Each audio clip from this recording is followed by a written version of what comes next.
Matthew 16:1-12. The Pharisees and the Sadducees came, and testing him, asked him to show them a sign from heaven. But he answered them, "When it is evening, you say, it will be fair weather, for the sky is red. In the morning, it will be foul weather today, for the sky is red and threatening. Hypocrites, you know how to discern the appearance of the sky, but you can't discern the signs of the times. An evil and adulterous generation seeks after a sign, and there will be no sign given to it except the sign of the prophet Jonah." He left them and departed. The disciples came to the other side and had forgotten to take bread. Jesus said to them, "Take heed and beware of the yeast of the Pharisees and Sadducees." They reasoned among themselves, saying, "We brought no bread." Jesus, perceiving it, said, "Why do you reason among yourselves, you of little faith, because you have brought no bread? Don't you yet perceive, neither remember the 5 loaves for the 5,000, and how many baskets you took up, nor the 7 loaves for the 4,000, and how many baskets you took up? How is it that you don't perceive that I didn't speak to you concerning bread? But beware of the yeast of the Pharisees and Sadducees."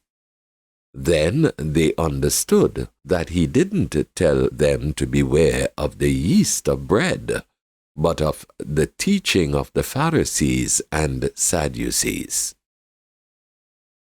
In these verses, we find our Lord assailed by the untiring enmity of the Pharisees and Sadducees. As a general rule, these two sects were at enmity between themselves. In persecuting Christ, however, they made common cause. Truly it was an unholy alliance. Yet, how often we see the same thing in the present day.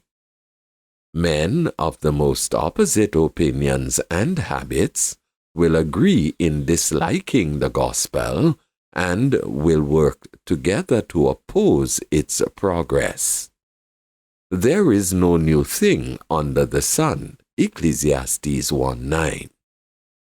The first point in this passage, which deserves special notice, is the repetition which our Lord makes of words used by him on a former occasion. He says, "An evil and adulterous generation seeks after a sign, and there will be no sign given to it except the sign of the prophet Jonah." If we turn to the 12th chapter of this Gospel and the 39th verse, we shall find that he had said the very same thing once before. This repetition may seem a trifling and unimportant matter in the eyes of some, but it is not so in reality. It throws light on a subject which has perplexed the minds of many sincere lovers of the Bible, and ought therefore to be specially observed. This repetition shows us that our Lord was in the habit of saying the same things over again. He did not content himself with saying a thing once, and afterwards never repeating it. It is evident that it was his custom to bring forward certain truths again and again, and thus to impress them more deeply on the minds of his disciples. He knew the weakness of our memories in spiritual things. He knew that what we hear twice, we remember better than what we hear once. He therefore brought out of his treasury old things as well as new. Now, what does all this teach us? It teaches us that we need not be so anxious to harmonize the narratives we read in the four Gospels, as many are disposed to be.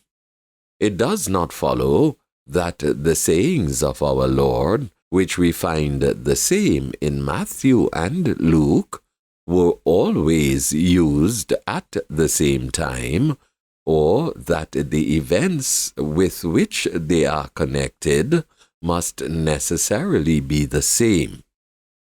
Matthew may be describing one event in our Lord's life. Luke may be describing another. And yet the words of our Lord on both occasions may have been precisely alike. To attempt to make out the two events to be one and the same because of the sameness of the words used has often led Bible students into great difficulties. It is far safer to hold the view here maintained that at different times our Lord often used the same words.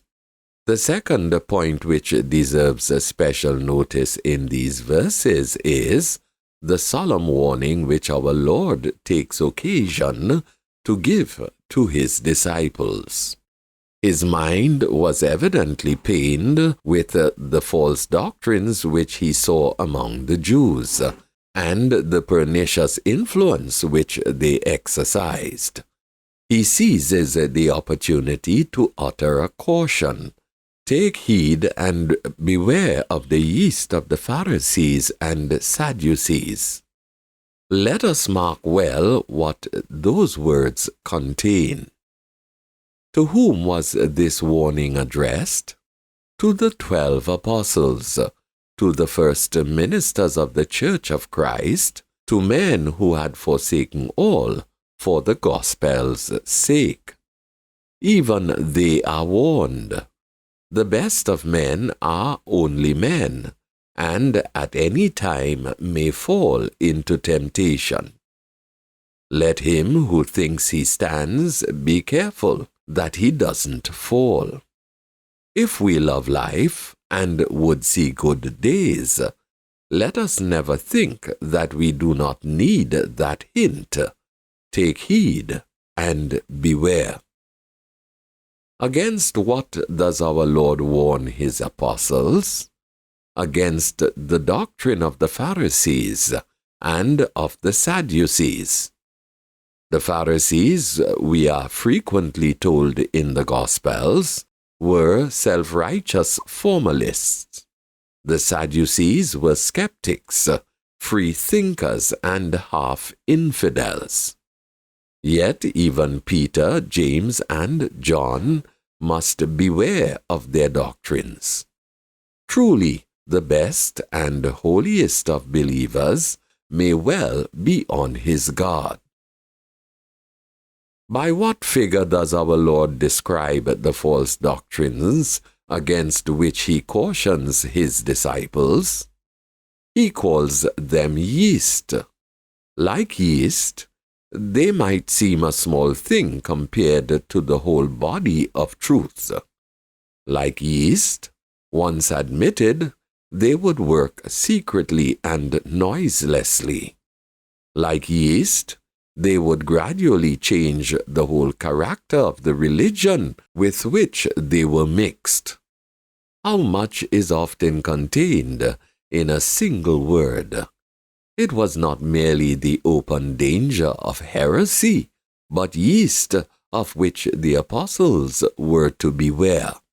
There is much in all this that calls loudly for the close attention of all professing Christians. The caution of our Lord in this passage has been shamefully neglected. It would have been well for the Church of Christ if the warnings of the gospel had been as much studied as its promises. Let us then remember that this saying of our Lord's about the yeast of the Pharisees and Sadducees was intended for all time. It was not meant only for the generation to which it was spoken. It was meant for the perpetual benefit of the Church of Christ. He who spoke it saw with a prophetical eye the future history of Christianity. The great physician knew well that Pharisee doctrines and Sadducee doctrines would prove the two great wasting diseases of his church until the end of the world. He would have us know that there will always be Pharisees and Sadducees in the ranks of Christians. Their succession shall never fail. Their generation shall never become extinct. Their name may change, but their spirit will always remain. Therefore he cries to us, take heed and beware. Finally, let us make a personal use of this caution by keeping up a holy jealousy over our own souls.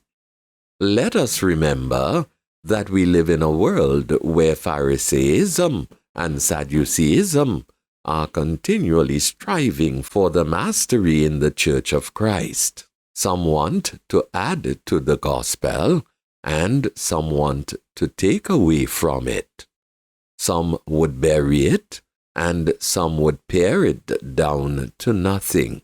Some would stifle it by heaping on additions, and some would bleed it to death by subtraction from its truths. Both parties agree only in one respect. Both would kill and destroy the life of Christianity if they succeeded in having their own way. Against both errors, let us watch and pray, and stand upon our guard. Let us not add to the gospel to please the Roman Catholic Pharisee. Let us not subtract from the gospel to please the Neologian Sadducee. Let our principle be the truth, the whole truth, and nothing but the truth, nothing added to it, and nothing taken away.